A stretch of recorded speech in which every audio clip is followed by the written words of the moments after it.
અને બે રીતે હું શોર્ટમાં કહી શકું. એક તો મેં આપને જે સમજાવ્યું કે તમે અપેક્ષા ન રાખો, કોઈને ક્રિટિસાઇઝ ના કરો અને કમ્પેર ના કરો, પણ એના બદલે start sharing, start caring and start loving. અને જે મળ્યું છે એમાં સંતોષ રાખતા શીખો, એકબીજાને હેલ્પ કરો, એકબીજાને એપ્રિશિએટ કરો, એકબીજાનો આભાર માનો અને સાથે સાથે માફ કરીને આગળ વધો અને જે છે એક્સેપ્ટ કરો. આ થયું.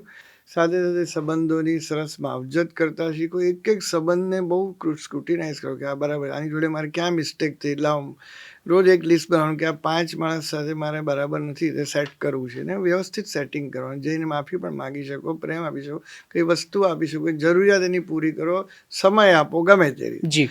આ બધું કરતાં કરતાં આ એન્જિનિયરિંગ કહેવાય. આ એન્જિનિયરિંગ કરતાં કરતાં તમે સાથે યોગ, ધ્યાન, પ્રાણાયામ, યોગ અને કસરત ને પ્રાણાયામ તો કરવું જ, અને હોબી સાથે સાથે કરતા જાઓ અને તમારા સેલ્ફ માટે સમય આપો, મા બાપ માટે સમય આપો.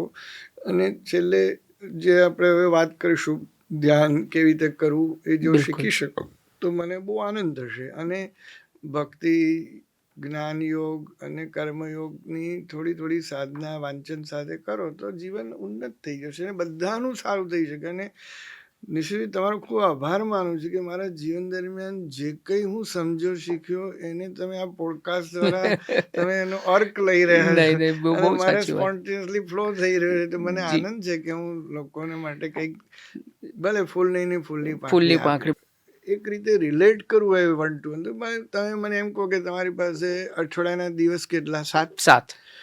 રોજના કલાક 24. એમાં તમે કહો કે ભાઈ 7 કલાક તો મારે સુવા જોઈએ, બરાબર છે, એડલ્ટ માણસને 7 અવર્સ જોઈએ. પછી તમે કહો કે ભાઈ મારે વર્કના 8 કલાક તો કામે જવાનું થાય, એટલે 8 કલાક, એટલે 8 ને 7 15, એટલે 9 રહ્યા. 9ને આપણે 3 ભાગમાં વહેંચીએ. એને હું 3H, 3F અને 3S કહીશ. ઓકે. H એટલે શું? 3 એટલે 3 કલાક. H એમાં 1 કલાક હેલ્થ માટે, 1 કલાક હાઇજીન એટલે રોજની જે રોજિંદી ક્રિયા, નાવું ધોવું વગેરે, અને 1 કલાક હોબીઝ માટે. હેલ્થ એટલે કસરત વગેરે, હાઇજીન, હોબીઝ. F એટલે ફેમિલી, 1 કલાક તમે ફેમિલી સાથે સ્પેન્ડ કરો, બરાબર.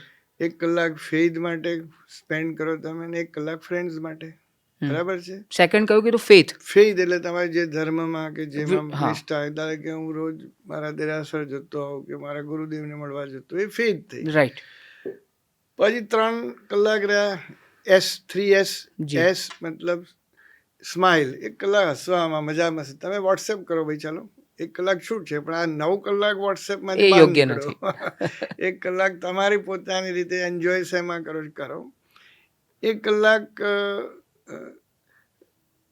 સ્માઇલ, 1 કલાક સોલ એટલે આત્મા માટે, અને 1 કલાક service. Service two nation, service two mankind, service two મૂંગા પશુઓ માટે કરી શકો. પણ જે સોલ વાળો પાર્ટ છે તમારો છે, ઇટ્સ યોર ઇનર સ્પેસ.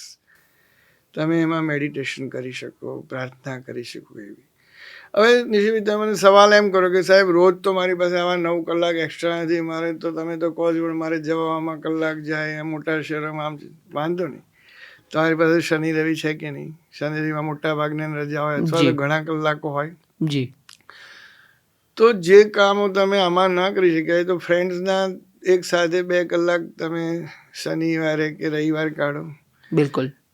ખરું કે નહીં? એવી રીતે હોબીઝ માટે તમે અઠવાડિયામાં 2 વાર કલાક 2 કલાક જઈ આવો. બરાબર છે. તમે એડજસ્ટ કરી શકો. મા બાપ સાથે તમે રોજ બેસી શકો છો. જી.